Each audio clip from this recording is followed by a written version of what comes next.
ijazah. Ijazah ini biasanya mereka mengupload scanning dari sertifikat ijazahnya.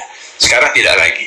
Sekarang ini kami memiliki akses ke Dirjen Dikti untuk mengakses database ijazah. Jadi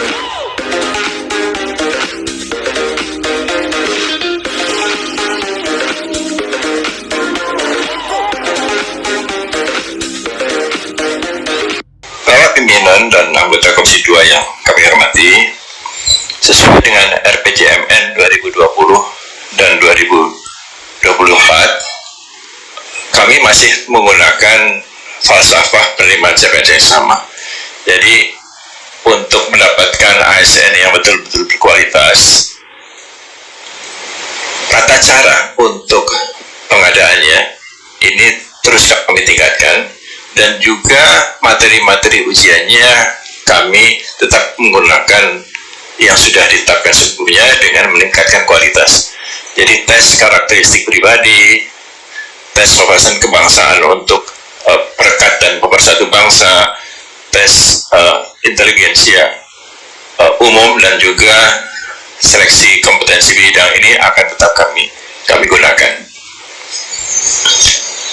Di tahun 2021, pemerintah berencana membuka rekrutmen calon ASN melalui 3 jalur. Jadi jalur CPNS, jalur calon P3K, dan jalur sekolah kedinasan. Jadi kami membagi 3 kelompok di situ. Untuk sekolah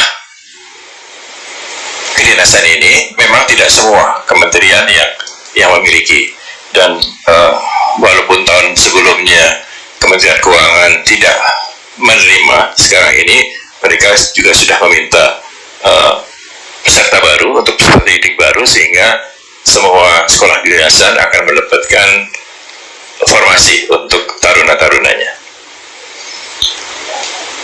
Kemudian berikutnya, sistem untuk seleksi ASN ini masih menggunakan format yang sama, walaupun di dalamnya kami terus sempurnakan baik teknologinya maupun tata caranya, sehingga kami bisa mendapatkan jaminan bahwa yang diterima adalah yang betul-betul berkualitas, dan transparansi serta akuntabilitasnya dapat kami sampaikan kepada publik bahwa penerimaan CPNS itu bebas dari KKN.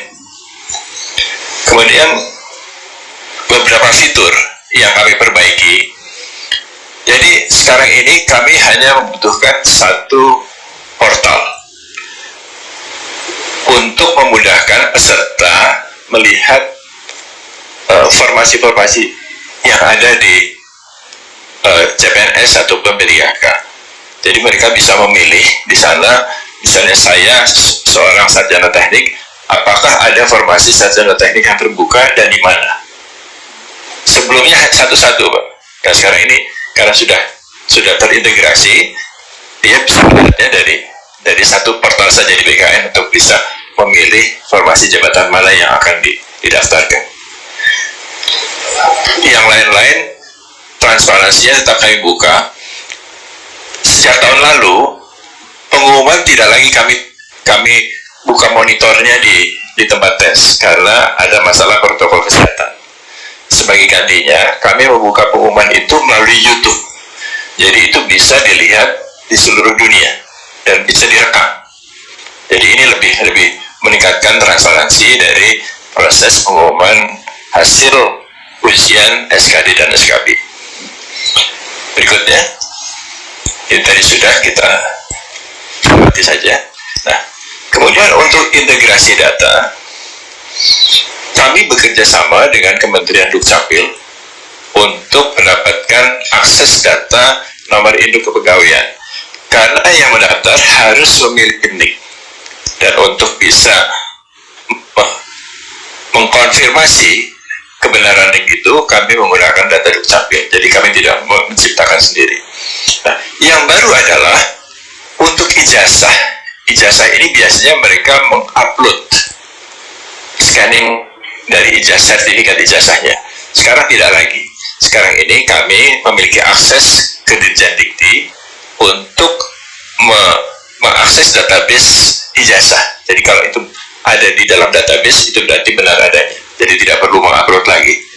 Nah, untuk tenaga kesehatan, ini kami juga sudah mendapatkan akses untuk bisa mengakses surat tanda registrasi dokter, perawat, bidan, dan lain-lain. Jadi tidak perlu mengupload lagi.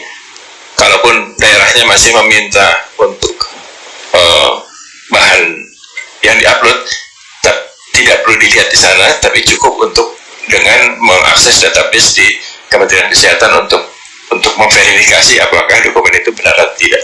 Jadi ini akan sangat memudahkan bagi teman-teman yang akan menseleksi secara administrasi.